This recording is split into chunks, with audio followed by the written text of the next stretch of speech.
Welcome to northern Michigan in a period of very mild winteriness. It should be a lot colder. It's going into February, but it's just hovering about freezing, so much for winter. Anyway, as my viewership goes up, I wind up getting more and more questions about things. And a lot of the questions are very good, and so instead of just limiting it to answering it for like one person or whoever happens upon that particular video, I think that it would be good to answer these questions more wholesale. Not about bows today, about Rokons or Rokons or however you want to pronounce it. The most recent questions I have had, did I buy it in the UP, Upper Peninsula, Michigan? Well, the dealership of Rokon is not like it would be for other power equipment, because the last time I checked, if you owned 2 units or 3, you could be a dealer. And that's probably just due to their simplicity. You don't have to have a dealer network to fix these things. First of all, they don't really break down. And if anything did happen, Kohler engine, a lawnmower engine, you know, anybody that could fix a lawnmower could fix a Rokon. As far as that goes, the drivetrain, incredibly simple. The frame is incredibly simple, and no, it doesn't have a rear suspension aside from a spring under the seat. You don't, first of all, anyone can fix one of these things, and second of all, they don't break down.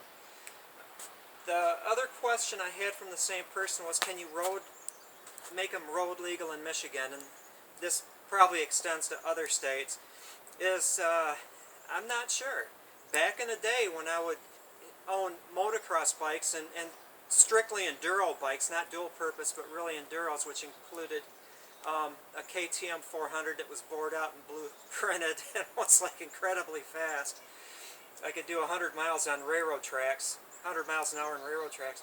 But what I would do is I would add the features that it needed. It's simple to rig up a brake light. You can get the mechanism and running off of the magneto.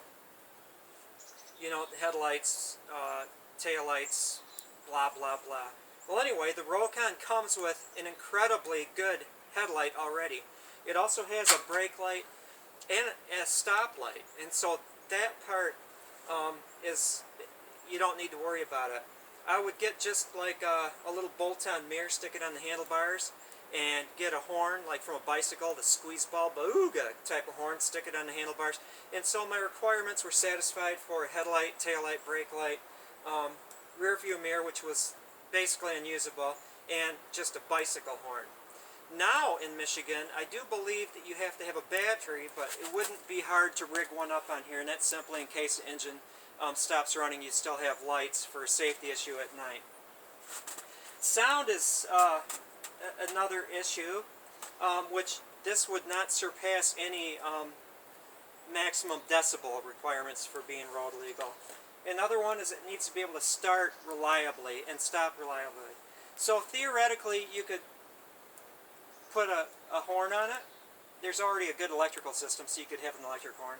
A mirror, rig up a battery to it, and then get a sheriff's deputy or a state patrolman to come inspect it and make sure it has all the working parts and get it titled and registered. So you might be able to.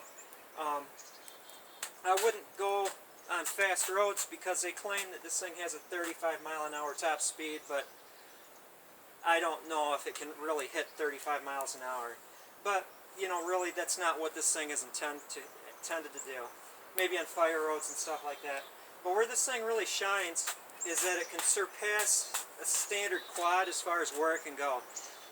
Carrying heavy things is a little harder on this, but if you are packed light and you just wanted to like point it at something ridiculously impossible, get the gas, this thing will crawl up and over anything.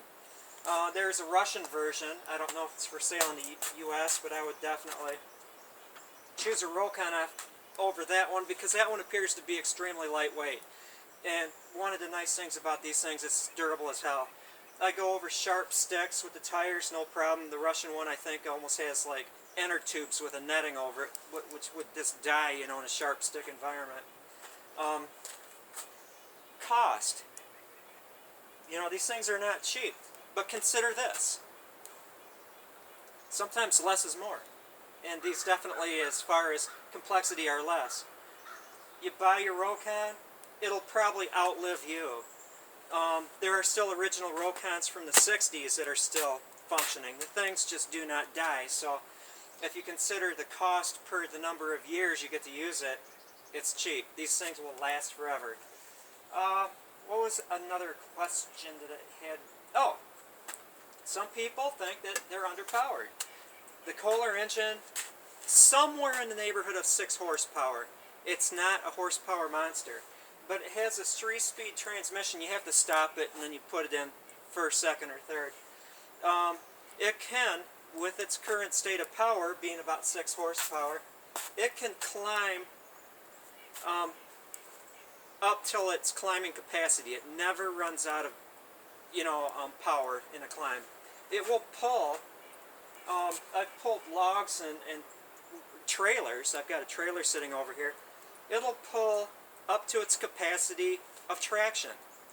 I don't know if you want to go 60 miles an hour on something that has like ATV tires and only 2 psi. I think it's 2 or 2.5.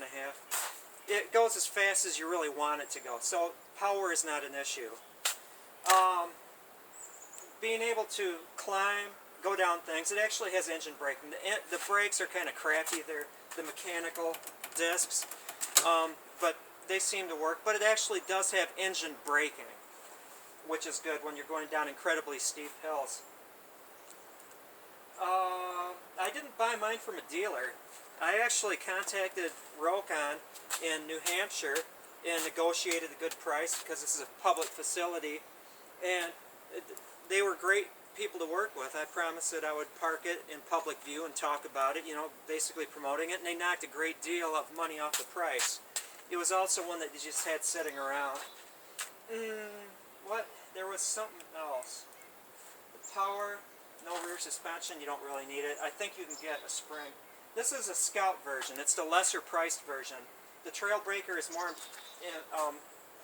expensive because it has bigger tires, but it also has those really cool rims that can hold fuel or water or whatever. There's like caps on it, and you just can transfer it from this to the tank and give yourself an incredibly long range. So if you wanted to go on a 700-mile journey in the backcountry, the Trailbreaker with fuel in the rims would work really well.